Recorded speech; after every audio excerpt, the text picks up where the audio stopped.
Ilang minutes na lang? 10 minutes. 10 minutes. 10 minutes.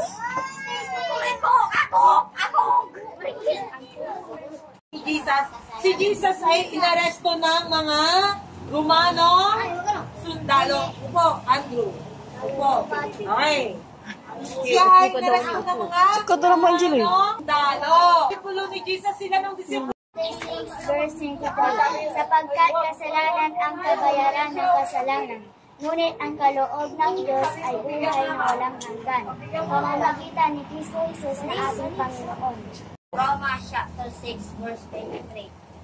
Sapagkat kamatayan ang kabayaran ng kasalanan, ngunit ang kaloob ng Diyos ay buhay na walang hanggan sa pamamagitan ni Kristo Jesus na ating Panginoon. Chapter 6 verse 23. Dapat sapagkat kamatayan ang kabayaran ng kasalanan, ngunit ang kaloob ng Diyos ay buhay na walang hanggan sa pamamagitan ni Kristo Jesus na ating Panginoon. Verse 21. Sapagkat kamatayan ang kabayaran ng kasalanan, ngunit ang kaloob ng Diyos ay buhay na walang hanggan sa pamamagitan ni Kristo Jesus na ating Panginoon. Grabe pa kami rin. Wala.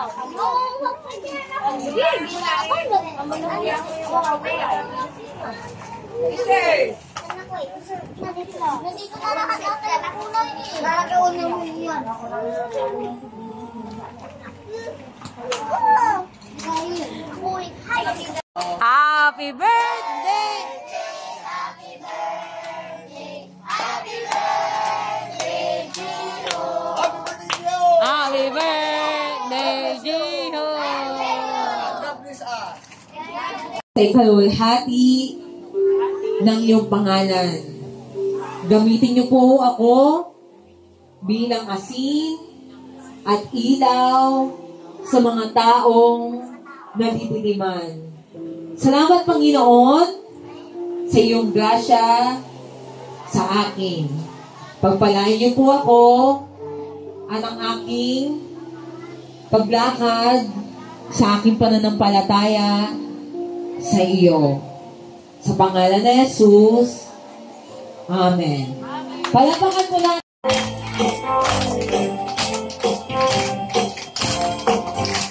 The love of Jesus, sweet and marvelous, the love of Jesus, sweet and marvelous, the love of Jesus, sweet and marvelous, oh, oh, wonderful love. Higher than the sky, deeper than the ocean, wider than the universe, oh, oh, wonderful love. With all my heart, with all my heart, with all my heart, I will trust you, God. With all my heart, with all my heart today. I will trust you, God. With all my heart, with all my heart, with all my heart, I will trust you, God. With all my heart, with all my heart today. I don't need to do things all on my own. You are always with me every day. Hindi ko napigilan ang sarili ko sa pagkikwento sa kanila tungkol dito. Naalala ba ninyo ang dakilang regalo na ibinigay sa atin ng Diyos at ang magandang balita na dapat natin ibahagi sa mga tao? Pagkatapos namamatay na sa gawa ay mga may dala-dala ng ating kaibigan na sino? Si Sam. Sabihin natin, Sam! Galing kanino? Kay?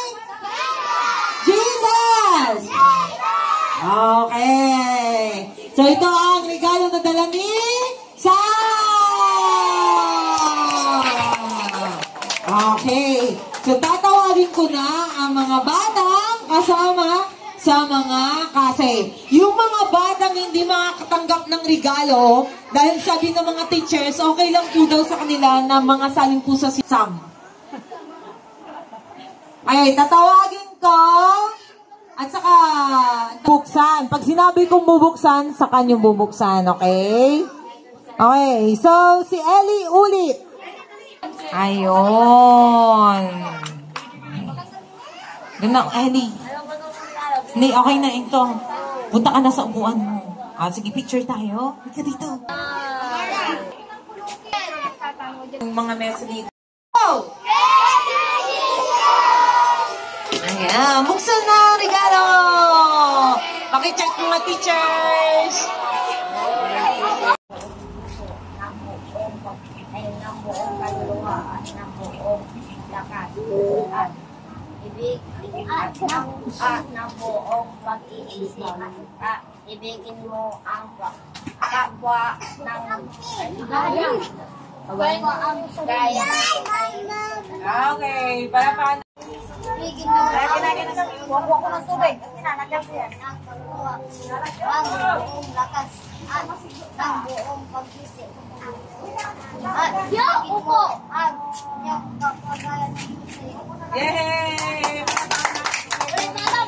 Lucas chapter 10 verse 27. Ibigin mo ang Panginoong Panginoon ng buong kaluluwa ng lakas ng buong isip. At ibigin mo ang kapwa gaya ng iyong sarili. Yay!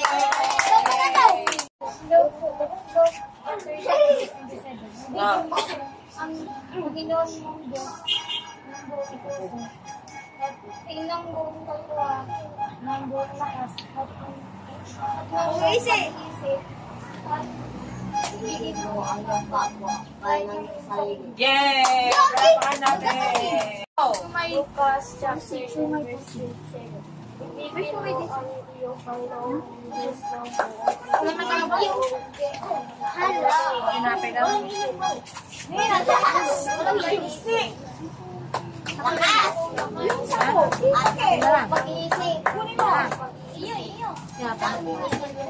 Iyo. Hindi. Bayan ng sarili. Yay! Shiba, Shiba, Jesus is the rock and the Lord the way. Back, Shiba, Shiba, Shiba.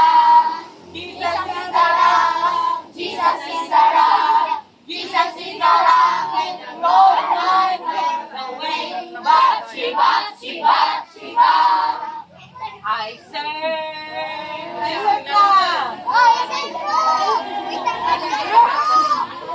Palo kita, palo. Tayo! Dito. Dito. I said na. I said.